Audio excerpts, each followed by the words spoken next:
Signe maintenant ou je te garantis que tu ne retravailleras jamais dans ce secteur. Les mots de Finlay Burke flottèrent dans l'air de la salle de conférence comme une menace à peine voilée. Il fit glisser la lettre de démission sur la table en verre, ses jointures blanchies contre le bord du document. La pièce semblait incroyablement petite, les murs se refermant à chaque respiration superficielle que je prenais. J'en ai besoin aujourd'hui, Léo. Sa voix s'abaissa jusqu'à devenir un murmure afin que les employés qui passaient dans le couloir ne puissent pas entendre. Vos performances n'ont pas répondu aux attentes. Nous savons tous les deux que c'est mieux ainsi pour tout le monde. 3 années passées à doubler les résultats du département défilèrent dans mon esprit comme un film accéléré. Les nuits blanches, les week-ends annulés, les idées qu'il m'avait volées et présentées comme les siennes lors des réunions de direction. Et maintenant, après avoir remis en question ces transactions suspectes dans les rapports du dernier trimestre, cette embuscade. J'ai pris mon stylo, ma vision se rétrécissant jusqu'à devenir un point minuscule. La lettre de démission était floue devant mes yeux, mais une phrase restait claire, démission volontaire. J'ai regardé l'expression triomphante de Finlay, le garde de sécurité qui attendait discrètement devant la porte, et j'ai pris ma décision. Ce qu'il ne savait pas, c'est que je me préparais à ce moment depuis des semaines. J'avais documenté chaque demande irrégulière, chaque directive douteuse, chaque menace voilée. J'avais étudié le droit du travail jusqu'à ce que l'aube pointe à travers les persiennes de mon appartement. J'ai signé sans protester, mais lorsque Finlay s'est éloigné pour répondre à un appel, j'ai apporté une modification subtile au texte standard. Son erreur, sous-estimer le pouvoir d'un seul mot. Je m'appelle Léo Santos et, jusqu'à il y a 3 mois, j'étais analyste financier en chef chez Beckworth Industries. J'ai 32 ans, je suis célibataire, titulaire d'une maîtrise en analyse commerciale et d'un certificat en comptabilité judiciaire obtenu grâce à des cours du soir. La plupart des gens me décrivent comme méticuleux, certains diront même obsessionnel du détail. J'organise mon agenda par couleur, je classe mes pots d'épices par ordre alphabétique et je détecte les erreurs numériques aussi facilement que la plupart des gens remarquent un éclair. Mes parents ont immigré du Brésil avant ma naissance et se sont installés dans une petite ville du Midwest où mon père a ouvert un atelier de réparation d'appareils électroniques. Vérifie toujours les plus petits composants en premier, disait-il, penché sur les circuits imprimés. Les plus petites connexions sont souvent à l'origine des plus grosses pannes. C'est devenu ma philosophie de vie. Prêtez attention aux détails que les autres ignorent. Lorsque j'ai rejoint Beckworth il y a 4 ans, l'entreprise était en pleine expansion et ouvrait de nouveaux bureaux dans tout le pays. La PDG, Aubrey Beckworth, avait la réputation d'être innovante et inclusive. Le slogan de l'entreprise, construire un avenir meilleur ensemble, ornait chaque mur, chaque signature électronique et chaque tasse à café. J'y croyais, peut-être naïvement. Finlay Burke est devenu mon supérieur hiérarchique direct 2 ans après mon arrivée. Il avait été transféré du bureau de la côte ouest avec des recommandations élogieuses et un CV impressionnant. Grand, aux cheveux prématurément argentés et à la voix qui commandait le respect, Finlay se déplaçait dans le bureau comme s'il en était le propriétaire. L'équipe de direction l'adorait. Le conseil d'administration louait ses perspectives novatrices. Les problèmes ont commencé subtilement. Tout d'abord, mon nom a disparu des crédits des propositions de projet. Puis, j'ai été exclu des réunions auxquelles je participais auparavant. Mes rapports devaient être révisés plusieurs fois pour plus de clarté, tandis que mes collègues masculins, qui avaient fait des découvertes similaires, étaient immédiatement approuvés. « Tu es parano », m'a chuchoté mon collègue Théo lorsque j'ai mentionné cette tendance. Finlay est exigeant. Il est comme ça avec tout le monde. Mais ce n'était pas le cas. J'ai commencé à prendre des notes. Date, heure, témoin, phrase exacte. Malgré tout, je me démarquais. L'efficacité de notre service a augmenté de 22% grâce à mon approche systématique. J'ai créé un outil d'analyse prédictive qui a permis d'économiser des millions en coûts d'acquisition. Je suis resté visible, précieux et vigilant. Puis sont apparues les irrégularités financières. Tout a commencé par une anomalie dans les rapports du 3e trimestre. Des transferts entre budgets départementaux qui n'avaient pas les codes d'autorisation appropriés. De petits montants faciles à ignorer, mais qui suivaient un schéma. J'ai croisé les données avec les trimestres précédents et j'ai trouvé des irrégularités similaires datant de l'arrivée de Finlay. Ces transactions doivent être expliquées, ai-je déclaré lors de notre réunion individuelle, en faisant glisser les documents mis en évidence sur son bureau. La chaîne d'autorisation est incomplète.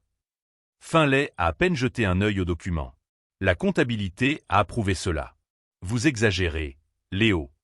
Mais la comptabilité exige des signatures de niveau directeur pour les transferts interdépartementaux. Ce n'est pas le cas ici. Son expression a alors changé, son sourire dédaigneux habituel laissant place à une froideur. Laissez tomber. Cela ne vous regarde pas. Je n'ai pas laissé tomber. Si vous aimez cette histoire qui montre comment la préparation peut transformer un moment d'humiliation en justice, n'oubliez pas de vous abonner à la chaîne. Alors que Finlay pensait m'avoir complètement coincé dans cette salle de conférence, je gardais une expression neutre. Il ne se rendait pas compte que j'avais déjà détecté les premiers signes depuis des semaines. De petits détails que seul quelqu'un avec mon expérience pouvait remarquer. Et maintenant, alors qu'il m'observait avec cette confiance excessive, je cataloguais mentalement chaque erreur qu'il commettait. Au lieu de créer un dossier sécurisé sur mon disque dur personnel, j'ai continué à enquêter. À chaque nouvelle découverte, le schéma devenait plus clair et plus troublant. Finlay Burke n'était pas seulement un superviseur manipulateur. C'était un criminel sophistiqué opérant sous la protection d'un poste de direction respecté. J'ai commencé à comprendre sa stratégie lorsque j'ai croisé les données des transferts financiers avec les dates de ses réunions privées. Tous les mercredis, Finlay déjeunait dans le même restaurant italien du centre-ville. Toujours seul, toujours à la table du coin, toujours en payant en espèces. Ça doit être important pour lui, ai-je commenté avec désinvolture à Vincent, notre collègue du marketing qui fréquentait le même endroit. Quel genre de personnes rencontre-t-il là-bas? Rencontre. Vincent semblait perplexe. Finlay déjeune toujours seul. Il reste là pendant 2 heures, à travailler sur son ordinateur portable et à passer des coups de fil. 2 heures. Assez de temps pour coordonner des virements bancaires complexes et recevoir des confirmations de partenaires externes. J'ai découvert que Finlay avait construit un réseau de sociétés fantômes, tout enregistré sous des variantes du nom Backworth Industries. Backworth Solutions, Backworth Consulting, Backworth Développement. Chacune avait une adresse différente, mais toutes renvoyaient à des boîtes postales dans des villes où l'entreprise n'avait jamais exercé ses activités. Les contrats étaient rédigés avec une précision chirurgicale. Les montants étaient suffisamment faibles pour passer inaperçus lors de l'audit trimestriel, mais suffisamment fréquents pour accumuler des sommes importantes. En 18 mois, Finlay avait détourné plus de 800 000 $. Tu es obsédé par ces chiffres, m'a averti Théo pendant une pause café. Tu enquêtes trop. Ça pourrait te causer des problèmes. Des problèmes pour qui? Demandai-je en lui montrant un tableau Excel avec les écarts mis en évidence. Regarde ce schéma. Tous les virements ont lieu le jeudi après tes réunions de planification stratégique. Toujours le même montant de base, 9 800 $. Théo fronça les sourcils. Pourquoi ce montant précis? Parce que toute transaction supérieure à 10 000 $ nécessite l'approbation automatique du conseil d'administration. Il maintient chaque transfert juste en dessous du seuil de contrôle. L'hostilité de Finlay a augmenté proportionnellement à mes découvertes. Il a d'abord déplacé mon poste de travail loin de l'équipe principale, prétextant que j'avais besoin de plus de concentration. Puis il a commencé à remettre publiquement en question ma capacité à travailler sous pression. Léo semble avoir du mal à respecter les délais de base, a-t-il déclaré lors d'une réunion de service. Il aurait peut-être besoin d'une formation supplémentaire en gestion du temps. C'était faux. Je n'avais jamais manqué un délai. Mais Finlay était en train de construire un récit minutieux pour justifier mon futur licenciement. La véritable révélation est venue lorsque j'ai trouvé des emails archivés dans un dossier partagé qu'il avait oublié de protéger. Des messages entre Finlay et une personne identifiée uniquement sous le nom de BD discutaient de réaffectation des ressources et des optimisations des flux de trésorerie. Un message en particulier m'a glacé le sang. Léo pose beaucoup de questions sur les transferts du 3e trimestre. Vous devez régler ce problème avant qu'il ne découvre des liens plus profonds. Avez-vous des suggestions sur la manière de gérer les employés? Trop curieux? La réponse est arrivée le lendemain. Documentez tout. Créez un historique de performances inadéquates. Ensuite, forcez un départ volontaire pour éviter un procès. Les employés problématiques doivent être écartés avant qu'ils ne contaminent les autres. Mes performances inadéquates. Moi qui avais augmenté l'efficacité du département de 22%. Ce soir-là, j'ai appelé mon père. J'avais besoin d'entendre sa voix, de sentir la solidité de ses conseils avant de prendre des décisions irréversibles. Papa, tu te souviens de ce que tu disais à propos des composants défectueux? Bien sûr, Léo. Je t'ai toujours dit que le moindre composant défectueux peut mettre tout le système à terre. Et si tu découvrais que le composant défectueux est aussi le mieux protégé? Celui que tout le monde croit essentiel? Il y eut un silence. Alors tu documentes tout. Tu testes chaque connexion. Et quand tu es absolument sûr, tu remplaces le composant défectueux par un qui fonctionne correctement. Le lendemain matin, j'ai trouvé mon bureau réorganisé. Les dossiers que j'avais soigneusement classés étaient en désordre. Mon ordinateur avait été mis à jour pendant la nuit et plusieurs programmes avaient été réinstallés. Sécurité informatique, m'a expliqué Finlay lorsque je lui ai posé la question. Nous devons nous assurer que tous les systèmes sont protégés contre les fuites. Les fuites. Il me mettait en garde. Pendant le déjeuner, je me suis rendu au restaurant italien où Finlay tenait ses réunions hebdomadaires. Je me suis assis à une table avec vue sur son coin habituel et j'ai observé. À midi pile, il est arrivé. Pas seul, contrairement à ce que pensait Vincent. 3 minutes plus tard, un homme en costume gris l'a rejoint. Brève conversation, échange de documents, poignée de main. J'ai réussi à photographier la plaque d'immatriculation de la voiture de l'homme lorsqu'il est parti.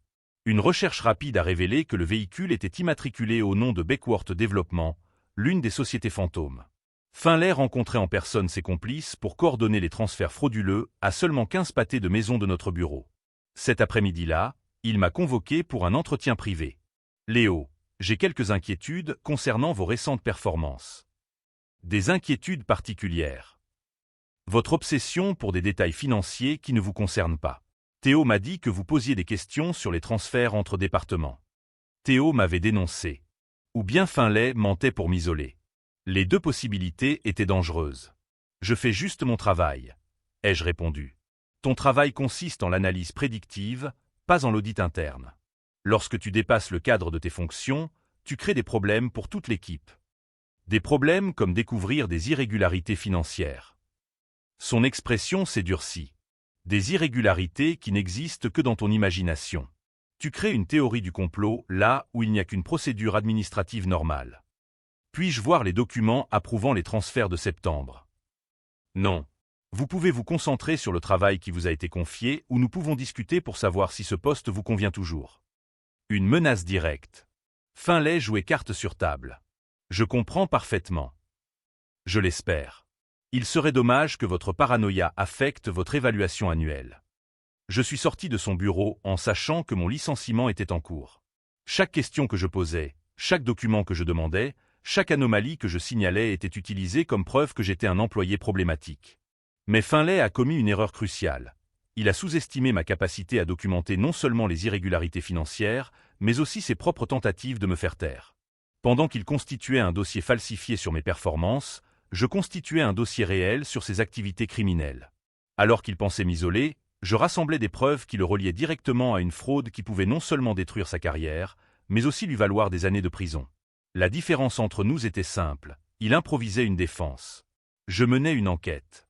Et il n'avait encore aucune idée de la profondeur à laquelle j'avais réussi à pénétrer son organisation.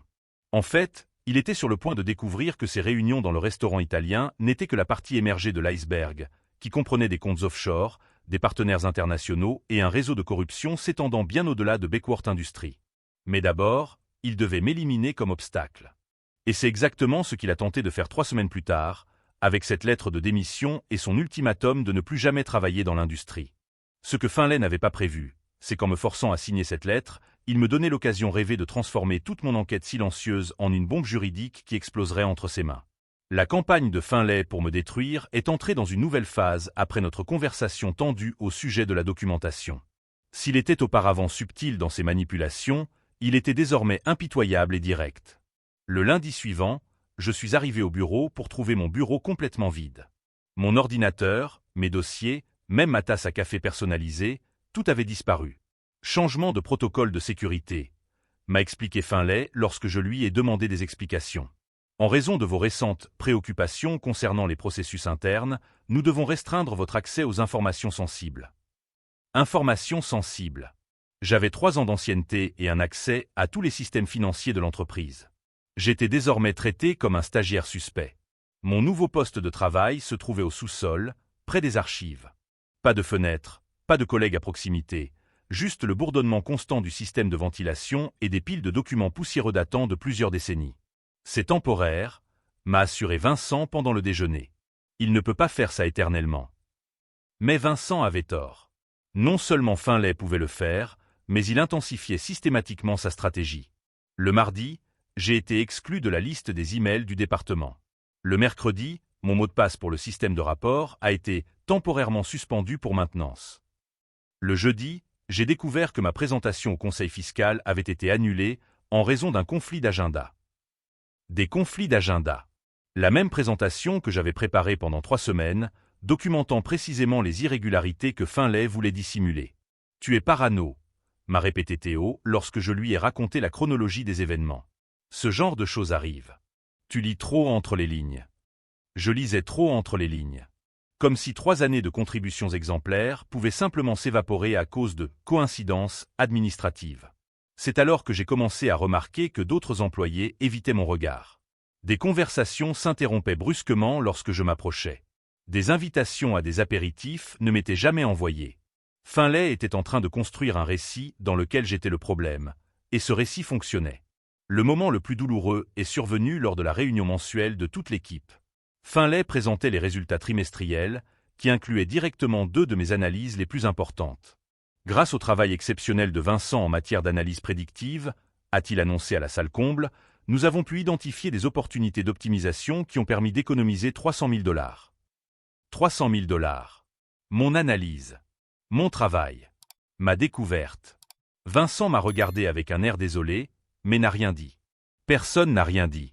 Je suis resté assis là, au fond de la salle, invisible, tandis que Finlay récoltait les applaudissements pour mon travail. J'ai senti mon identité professionnelle s'effacer en temps réel. Ce soir-là, j'ai appelé ma mère. J'avais besoin d'entendre une voix qui me voyait comme plus qu'un simple employé problématique. « Mijo », m'a-t-elle dit en utilisant mon surnom d'enfance, « tu souffres. Je l'entends dans ta voix. » Maman, et si j'avais vraiment tort? Et si j'étais paranoïaque comme tout le monde le dit? Léo Santos, a-t-elle répondu d'une voix ferme, tu es le fils de parents qui ont reconstruit toute leur vie dans un pays étranger. Tu crois qu'on ne sait pas reconnaître quand quelqu'un essaie de nous rabaisser? Elle avait raison. Mes parents avaient été victimes de discrimination subtile pendant des années, se demandant toujours s'ils imaginaient de l'hostilité là où il n'y en avait pas. Mais ils avaient appris à se fier à leur instinct. Qu'est-ce que tu vas faire? Demanda-t-elle. Je ne sais pas encore. Alors trouve. Mais souviens-toi, tu n'es pas seul dans ce combat. Le lendemain matin, j'ai trouvé un message dans ma boîte de réception. Expéditeur, recurso.humano@becworth.com. Objet, réunion obligatoire, conduite professionnelle. Mon cœur s'est mis à battre à toute vitesse. Finlay passait à la vitesse supérieure. La réunion était prévue à 15 heures. J'avais 5 heures pour me préparer à ce qui allait probablement être mon exécution professionnelle. J'ai utilisé ce temps pour faire quelque chose que j'aurais dû faire des semaines auparavant. J'ai appelé toutes les personnes avec lesquelles j'avais travaillé sur des projets importants au cours des 3 dernières années. Les appels ont révélé une tendance inquiétante. 6 personnes différentes ont mentionné avoir été discrètement consultées au sujet de mes récentes performances. Toutes ont rapporté que Finlay avait fait part de ses inquiétudes concernant ma stabilité émotionnelle et ma capacité à travailler en équipe. Finlay ne se contentait pas de m'isoler. Il détruisait systématiquement ma réputation professionnelle à l'aide de mensonges soigneusement orchestrés.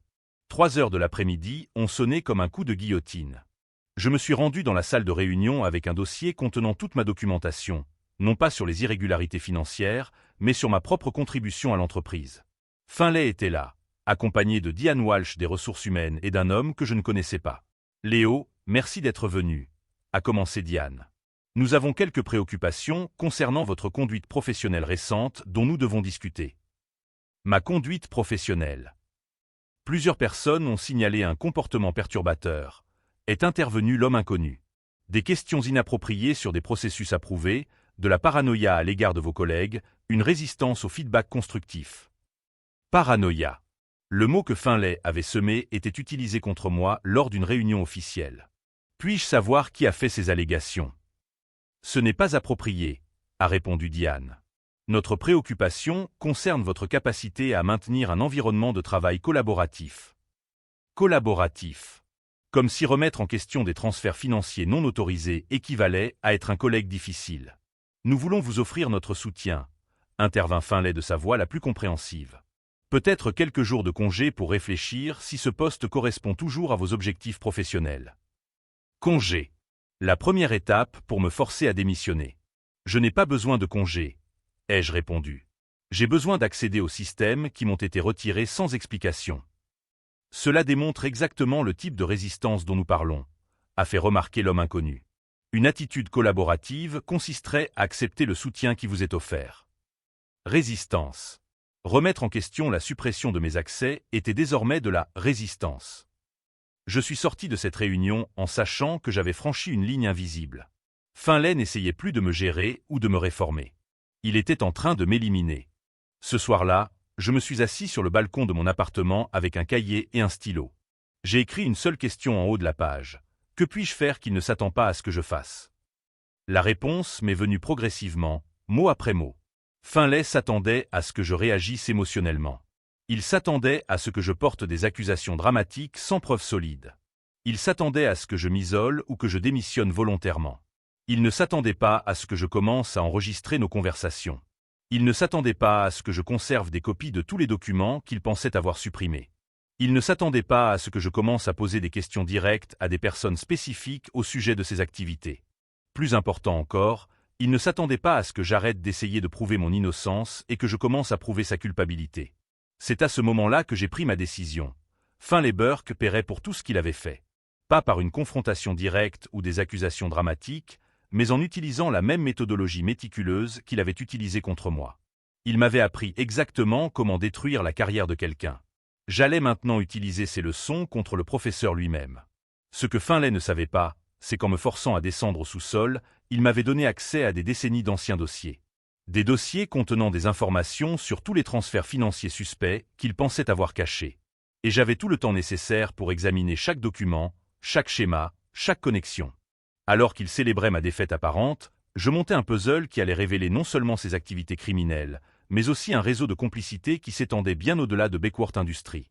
La véritable guerre ne faisait que commencer.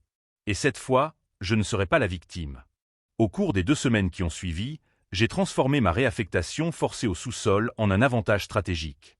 Alors que Finlay croyait m'avoir neutralisé, je construisais systématiquement le dossier le plus accablant de l'histoire de Beckworth Industries. Les archives sont devenues ma base d'opération. Des décennies de documents financiers, d'anciens contrats, des registres d'audit. Tout était là, attendant quelqu'un qui aurait suffisamment de connaissances pour relier les points. J'ai découvert que le stratagème de Finlay était bien plus sophistiqué que je ne l'avais imaginé. Les sociétés fantômes n'étaient pas sa seule stratégie. Il avait créé un réseau de consultants fictifs, chacun facturant exactement 9 700 $ par mois, toujours en dessous du seuil de contrôle automatique. Les noms étaient géniaux dans leur simplicité. David Burkley, Financial Consulting. Finn Burkowski, Strategic Solutions. Burke Financial Associate. De subtiles variations de son propre nom, enregistrées dans différents États avec des adresses qui renvoyaient à des bureaux virtuels. En 3 ans, Finlay avait volé plus de 1,2 million de $ à l'entreprise. Mais le vol n'était qu'une partie de l'histoire. En enquêtant sur les contrats de conseil, j'ai découvert quelque chose d'encore plus sinistre, le chantage.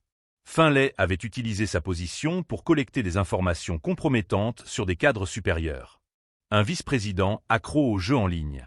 Un directeur qui falsifiait ses notes de frais.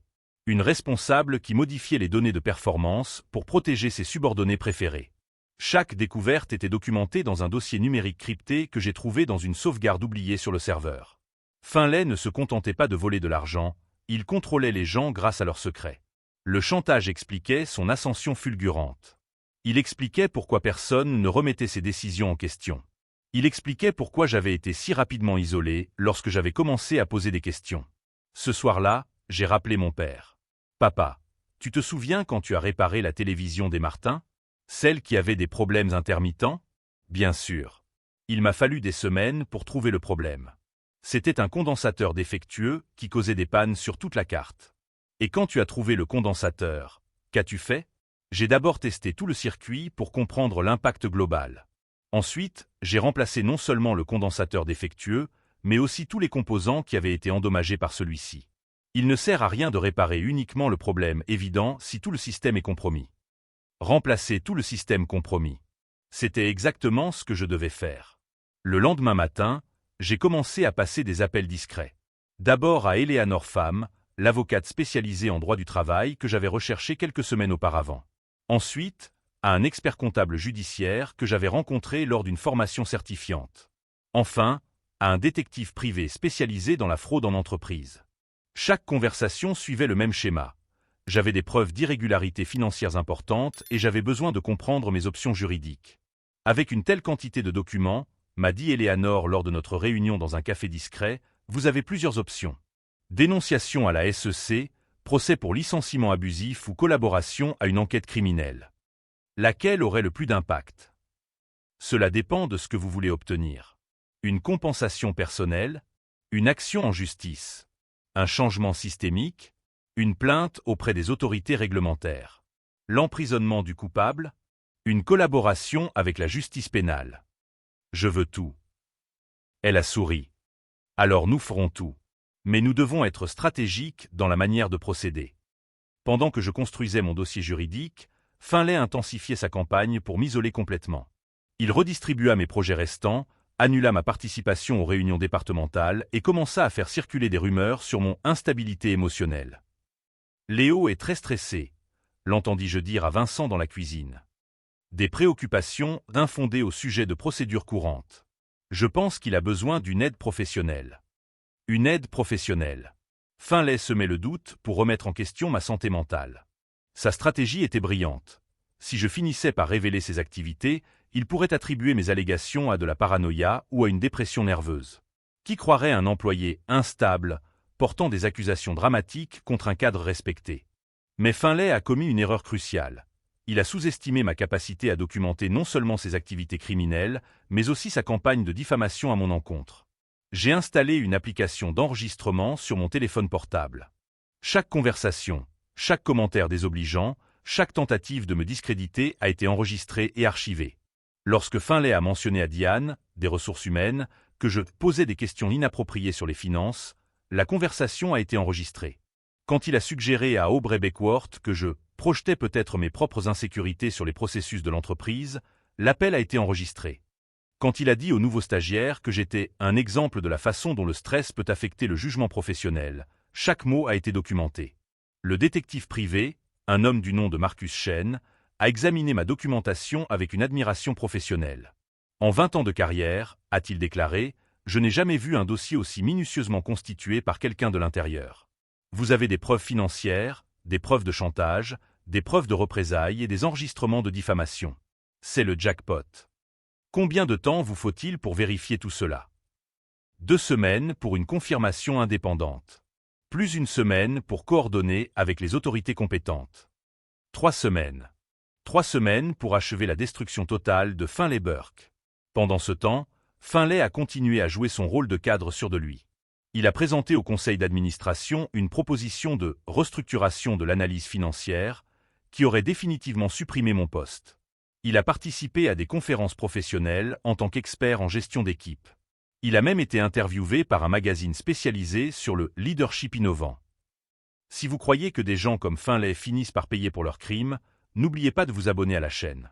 Car ce qui s'est passé au cours des 3 semaines suivantes a prouvé que la justice, bien que parfois lente, peut être absolument dévastatrice. L'ironie était délicieuse. Alors que Finlay célébrait publiquement sa victoire sur moi, je construisais systématiquement un réseau de preuves qui non seulement le détruirait, mais révélerait toute l'étendue de sa corruption. Chaque article qu'il publiait, chaque interview qu'il accordait, chaque apparition publique devenait une preuve supplémentaire de son arrogance et de son inconscience face à ce qui allait se passer. À la veille de la conclusion de mon dossier, j'ai reçu un appel de Marcus Chen. « Léo, tu dois savoir quelque chose. En enquêtant sur les sociétés fantômes de Finlay, nous avons découvert des liens avec un réseau plus vaste de fraudes d'entreprise. Il n'agit pas seul. D'autres cadres de Beckworth. Non. D'autres entreprises. D'autres victimes. Finlay fait partie d'un réseau qui s'étend sur au moins 6 sociétés dans la région. Cette révélation m'a frappé comme un coup de poing dans le ventre. Je n'étais pas seulement en train de monter un dossier contre un superviseur corrompu. Je mettais au jour un réseau criminel qui opérait depuis des années. Combien de personnes ont été touchées? D'après les chiffres préliminaires, des centaines d'employés, des millions de dollars de dommages financiers, des dizaines de carrières détruites. Finlay n'était pas seulement un criminel. C'était un prédateur en série qui avait transformé le monde de l'entreprise en son terrain de chasse personnel. Ce soir-là, je me suis assis sur le balcon de mon appartement avec un cahier vierge. J'ai écrit une seule question en haut de la page. Combien d'autres personnes comme moi existent-ils? La réponse m'a donné une vision claire de ce qui devait être fait. Il ne s'agissait plus de vengeance personnelle ou de rétablir ma réputation. Il s'agissait d'empêcher Finlay de continuer à détruire des vies innocentes. Il s'agissait de transformer mon humiliation en un bouclier protecteur pour les futures victimes.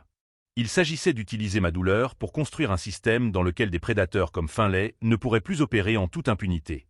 Le lendemain matin, j'ai appelé Eleanor Pham avec une décision définitive. Allons-y à fond. Plainte pénale, procès pour licenciement abusif, collaboration avec l'enquête fédérale. Je veux que Finlay subisse toutes les conséquences possibles. Tu es sûr? Ça va être une longue guerre. Il va riposter. Qu'il essaie. Il a passé des mois à me sous-estimer.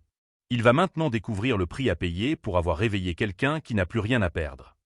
C'est à ce moment précis que ma transformation de victime en chasseur s'est achevée. Finlay avait créé son propre cauchemar. Et j'étais sur le point de le faire devenir réalité. Le lundi suivant, à 7 heures du matin, 3 voitures noires se sont garées devant le bâtiment de Beckworth Industries. Des agents fédéraux portant des insignes du FBI sont entrés calmement dans le hall principal et se sont dirigés directement vers le 14e étage. J'ai observé la scène depuis la cafétéria du rez-de-chaussée, en buvant mon café comme je le faisais depuis 4 ans. La différence, c'est que cette fois, je savais exactement pourquoi ils étaient là. Eleanor avait tout coordonné à la perfection. Pendant que les agents exécutaient les mandats de perquisition et de saisie, elle déposait simultanément ma plainte officielle auprès de la Commission des valeurs mobilières et la procédure de licenciement pour licenciement abusif. Le timing n'était pas une coïncidence. Finlay arriverait au bureau à 8h15, comme d'habitude. Cela laisserait suffisamment de temps aux agents pour examiner ces dossiers avant qu'ils ne puissent détruire des preuves. À 8h17, j'ai vu Finlay sortir de l'ascenseur. Son pas assuré a ralenti lorsqu'il a remarqué un mouvement inhabituel dans le couloir. Il s'est arrêté net lorsqu'il a vu un agent sortir de son bureau avec une boîte de documents. Depuis le rez-de-chaussée, je pouvais voir son expression à travers les vitres. D'abord la confusion, puis une panique grandissante. Mon téléphone vibra. Message de Marcus Chen, l'enquêteur, il essaie d'appeler quelqu'un. Son téléphone a été confisqué par les agents. Il est temps de monter. Je pris l'ascenseur jusqu'au 14e étage. Le couloir était rempli d'employés qui chuchotaient, certains clairement effrayés. Diane, des ressources humaines, discutait nerveusement avec un agent plus âgé. J'ai trouvé Finlay dans la salle de conférence, assis devant 2 agents fédéraux. Quand il m'a vu entrer, ses yeux se sont écarquillés. « Léo, qu'est-ce que tu fais ici ?»« Je collabore à l'enquête, » ai-je répondu en m'asseyant à la table. « Sur le stratagème frauduleux que tu as mis en place pendant 3 ans. » « Une fraude. » Il a essayé de rire, mais le son est resté étranglé. « Vous avez complètement perdu la tête. Ce sont vos fantasmes paranoïaques. » L'agent principal, identifié comme Peterson, a ouvert un dossier. « Monsieur Burke, nous avons des documents attestant de transferts non autorisés totalisant 1 200 000 $. Nous avons des registres de sociétés fantômes créés à votre nom. Nous avons des enregistrements de vos réunions avec des complices externes. » Finlay pâlit. Des enregistrements. Tous les mercredis, au restaurant Bella Vista, table 16, ai-je poursuivi. Vous rencontriez des représentants des sociétés fantômes pour coordonner des facturations frauduleuses. Je pensais que personne ne faisait attention. Vous m'avez suivi? J'ai tout documenté. Il y a une différence. Peterson a poursuivi. Nous avons également des preuves de chantage contre des cadres supérieurs, de représailles contre des employés qui ont remis en question vos activités et de participation à un réseau de fraude impliquant plusieurs sociétés. Plusieurs sociétés, a répété Finlay, la voix brisée. Votre opération ici à Beckworth n'était que l'une des 6 sociétés infiltrées, expliquai-je. Chacune suivait le même schéma. Créer des sociétés fantômes, manipuler des contrats, faire chanter des superviseurs, éliminer les employés qui posaient des questions. La compréhension totale traversa son visage comme une vague.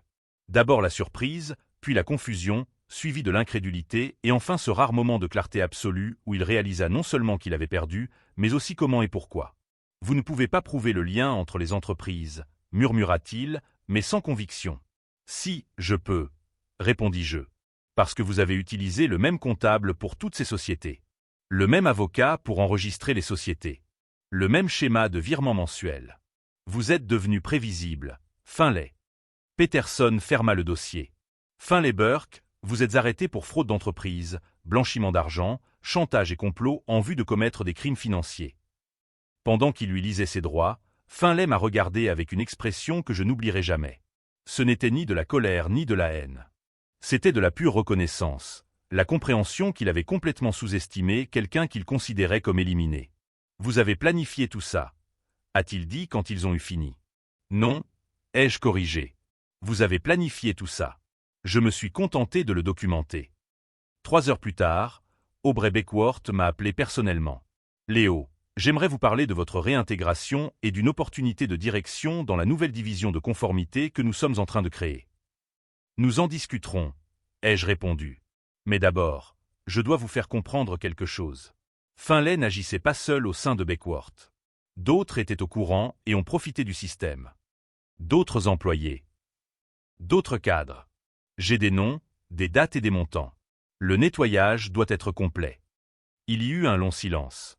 Je comprends. Pouvez-vous transmettre ces informations à notre service d'audit interne?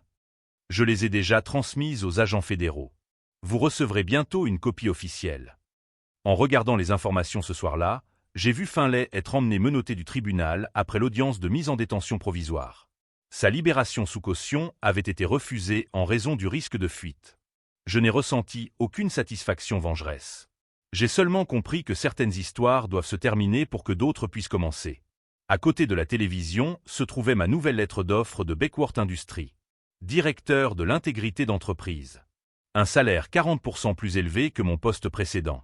Le pouvoir de mettre en œuvre de nouveaux protocoles de transparence financière.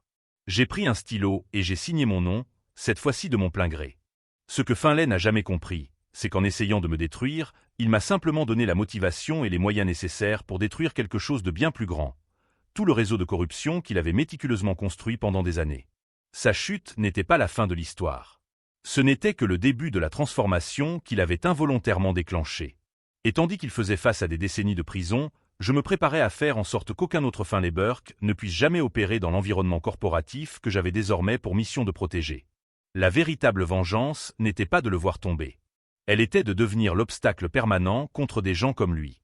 6 mois plus tard, j'étais assis dans la même salle de conférence où Finlay avait tenté de me forcer à signer cette lettre de démission. Cette fois, j'étais de l'autre côté de la table, présidant une réunion avec la nouvelle équipe de conformité que j'avais constituée. Nous avons détecté 3 transferts suspects dans la succursale de Chicago, a rapporté Amanda, ma nouvelle analyste senior. Même méthodologie que celle identifiée dans l'affaire Burke. Montant inférieur au seuil de surveillance, entreprise avec des noms similaires à ceux de la société mère. Documentez tout, ai-je répondu. Et contactez immédiatement le FBI. Nous ne répéterons pas les erreurs du passé. Le système que nous avions mis en place après la chute de Finlay était devenu un modèle pour d'autres entreprises. Transparence obligatoire, canaux de signalement anonyme, audit indépendant trimestriel. Impossible pour un autre prédateur d'opérer en toute impunité. La semaine précédente, j'avais reçu un appel du détective Morrison, du FBI. Léo, le procès de Finlay a commencé hier. Il a plaidé coupable à toutes les accusations. Quelle a été la sentence? 15 ans de prison fédérale, restitution de 2 200 000 $ et interdiction à vie d'exercer des fonctions exécutives. Il a également fourni des informations sur le réseau plus large en échange d'une réduction de peine. 15 ans. Il aurait 62 ans à sa sortie, s'il sortait. Sa réputation détruite, ses contacts perdus, son arrogance brisée. Il y a autre chose, a poursuivi Morrison. Il a demandé à vous envoyer une lettre. Voulez-vous la recevoir? Non, ai-je répondu sans hésiter. Cette histoire est terminée. Mais en réalité, mon histoire ne faisait que commencer. En tant que directeur de l'intégrité d'entreprise, j'avais mis en place des changements qui allaient bien au-delà de Beckworth Industries. Théo, désormais mon bras droit, avait développé un logiciel qui détectait automatiquement les schémas de fraude. Véronique dirigeait le programme de formation à l'éthique d'entreprise. Même Vincent, qui avait initialement profité du vol de mes idées, travaillait désormais à réparer les dégâts causés. L'impact a dépassé toutes nos attentes. 16 entreprises de la région ont adopté notre modèle de conformité. 342 personnes touchées par le stratagème de Finlay ont reçu une indemnisation complète. 7 cadres complices ont été licenciés et poursuivis en justice. Lors de la réunion annuelle de l'entreprise, Aubrey Beckworth m'a invité à monter sur scène. Ce qui nous est arrivé l'année dernière a été douloureux, a-t-elle déclaré devant les 1000 employés réunis. Mais cela a également été transformateur. Léo Santos nous a montré que l'intégrité n'est pas seulement une valeur sur le papier, mais une responsabilité active que nous partageons tous. Les applaudissements étaient sincères, mais le moment le plus significatif est venu après, lorsqu'une jeune analyste s'est approchée. Monsieur Santos, je m'appelle Jessica. Je tenais à vous remercier pour le système de signalement anonyme.